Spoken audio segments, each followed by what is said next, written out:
nañu nekk amoon na conférence de presse bi nga xamante ne gouvernement kàddu jotoon na ko organiser pour permettre ñu def li nga xamante ne moom mooy le bilan de la Coupe d'Afrique des Nations 2025 waaye tamit préparer li nga xamante ne moom mooy la Coupe du Monde 2026 donc lors de la conférence de presse du gouvernement consacrée aussi au bilan de la CAN 2025 et à la préparation de la Coupe du Monde 2026 ki nga xamante ne moom mooy la ministre des sports Khady Diène Gaye ci boobule événement jot na évoquer la situation des supporters sénégalais yi nga xamante ne jàpp nañ leen fële nga xamante ne moom mooy ca Maroc loolu moo tax démb cérémonie bi nga xamante ne amoon na le 12e gaynde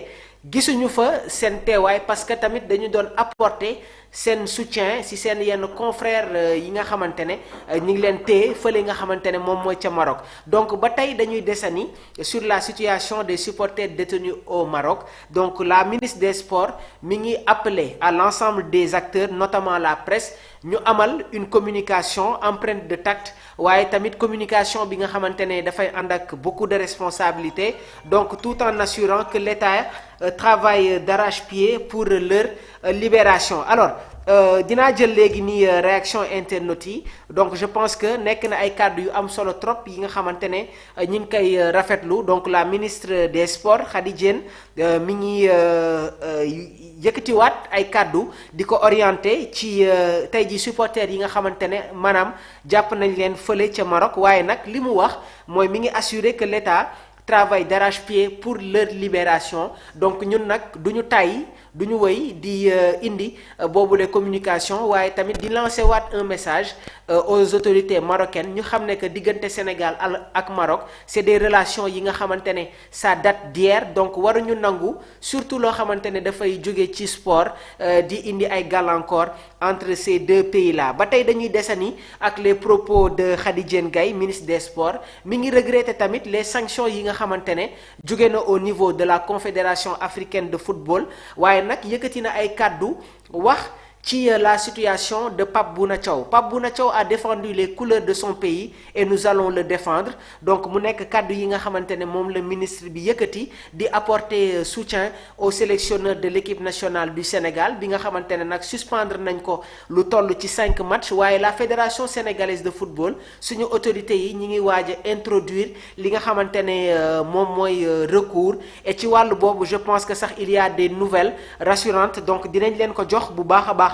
ba tey dañuy desani ci kàddu yi nga xamante ne ministre bi yëkkati na ko envers Pape Bouna Thiaw comme ni ma leen ko waxee Pape a défendu son pays et nous allons le défendre nous n'allons pas l'abandonner donc mu nekk tamit ay kàddu yu am solo trop loolu moo permettre sax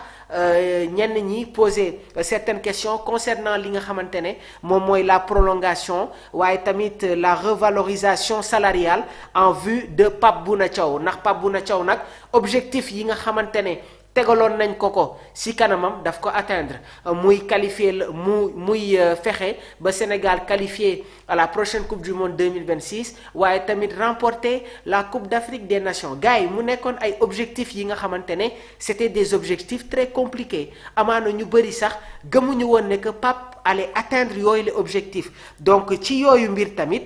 Khady Diène la ministre nee na il a bien atteint les objectifs que nous lui avons assignés et donc il mérite li nga xamante ne moom mooy une revalorisation salariale on dit qu'on ne change pas une équipe qui gagne Pape Thiaw va continuer car il le mérite a déclaré la ministre des Sports ce jeudi face à la presse concernant le salaire de Pape Bouna Thiaw moom itamit yëkkati na ci ay kàddu nee na nous aspirons à être le premier pays africain à remporter la Coupe du Monde nañu taxaw foofu tuuti gaay ministre bi nee na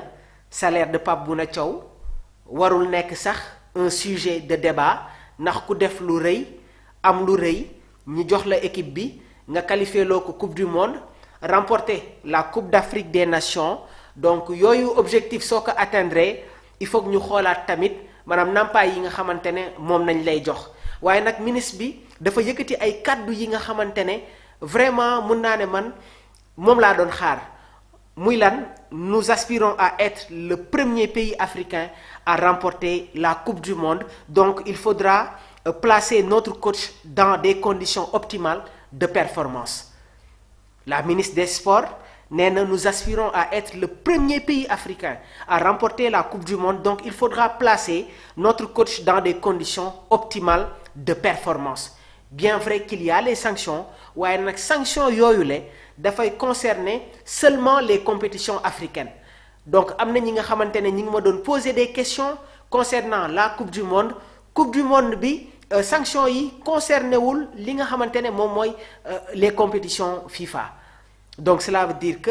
Pape Bouna Thiaw amul benn sanction boo xamante ne dina ko impacter durant cette Coupe du Monde 2026 là. waaye laata la Confédération africaine de football di joxe li nga xamante ne moom mooy seeni ay décisions dañu gis communiqué bi nga xamante ne jóge woon na au niveau de la FIFA maanaam FIFA dañu teggi seen loxo ci bépp décision bi nga xamante ne CAF daf koy jël maanaam la FIFA s'était désengagée ci décision yi nga xamante ne waroon na jóge au niveau de la Confédération africaine de football. Man nag bi ma déggee boobule information si laa ne bon peut-être que les sanctions ne vont pas être trop dures léegi nag le Sénégal dispose des moyens de recours yi nga xamante ne mën nañu permettre ñu alléger les sanctions yi nga xamante ne teg nañ ko ci kaw sélectionneur bi ki nga xamante ne moom mooy Pape Bouna Thiaw waaye tamit sanctions yi nga xamante ne teg nañ ko envers Ismaïla Sarr ak ki nga xamante ne moom mooy Iliman Ndiaye. Donc dinaa leen joxaat tamit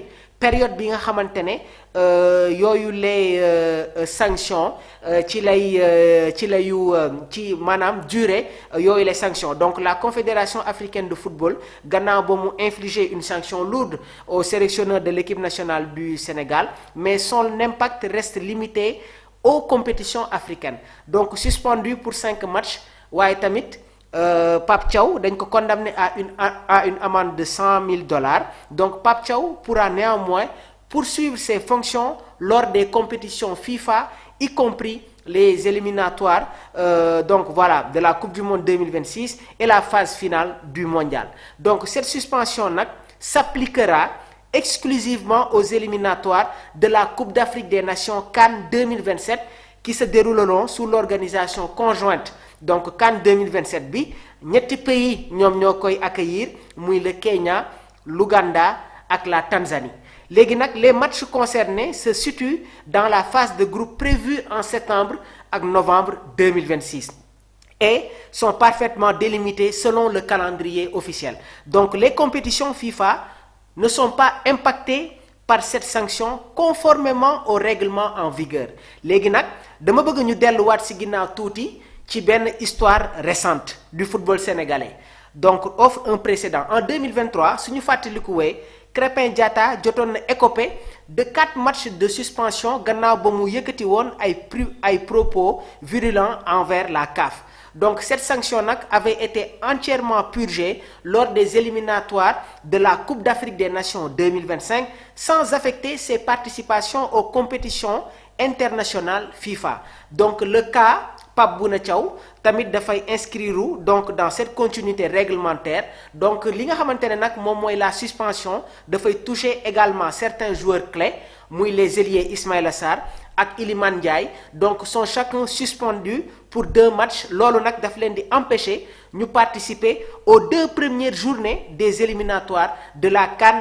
2027 prévu du 21 au 6 octobre 2026. Pape Bouna Thiaw nag quant à lui dina manquer les 5 journées suivantes avec un retour bi nga xamante ne programmé nañ ko lors de la dernière rencontre de la phase de groupe entre le 9 et le 17 novembre 2026. Ma ñëwaat ci tuuti. Donc concernant tey jii nii la suspension de Ismaïla Sarr ak Iliman Ndiaye, donc ñoom ñaar dañ leen sanctionné lu toll ci ñaari match. Donc loolu daf leen di empêcher ñu participer aux 2 premières journées des éliminatoires de la CAN 2027 prévues du 21 septembre au 6 octobre 2026. Quant à Pape Bouna Thiaw moom dafay manquer lu toll 5 voilà Pape Thiaw quant à lui manquera les 5 journées suivantes avec un retour programmé lors de la dernière rencontre de la phase de groupe entre le 9 et le 17 novembre 2026. Damay dugg un peu dans le cadre juridique parce que tollooguñu ci li nga xamante ne moom mooy l'autorité de la chose jugée. Loolu nag su ma ko waxee mooy les décisions yi nga xamante ne moom la Confédération africaine de football rendre, ce ne sont pas des décisions fermes maanaam am na tey jii nii ay voies de recours yi nga xamante ne le Sénégal mun na ko employer pour faire appel comme ni ko la fédération royale marocaine de football defee fédération sénégalaise de football ñoom itamit am nañu tey jii nii cette latitude de faire un recours pour limiter li nga xamante ne moom